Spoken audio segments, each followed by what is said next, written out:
Now, I don't want to stand up here and tell you that winning medals is the most important thing in life, because I know that there are so many other things that matter.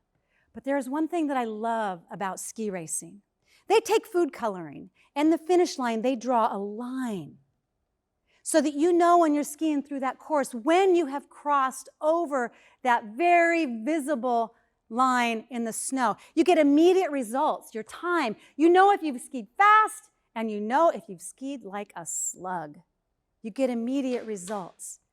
That doesn't happen in life. We get to create our own finish lines. We get to create our own measurements so that we know not only what we're headed towards, but we know when we've crossed it. We know when it's time to celebrate.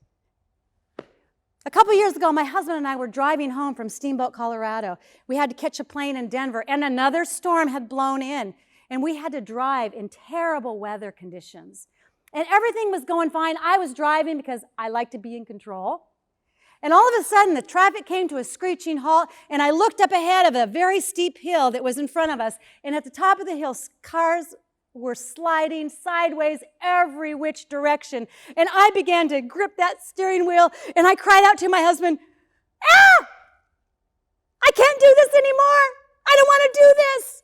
It's not fun, and I want to quit." And he says, "It's too late now." He says, "Look out the windshield. Keep your foot on the gas and go." And sure enough, as that car began to slide sideways, and I began to freak out, he says, "Look out the windshield. Hit the gas." And I looked out the windshield, and inch by inch, that rented minivan began to right itself. And we pulled our way up that hill to safety in front of all of the mayhem and the sliding cars that were behind us.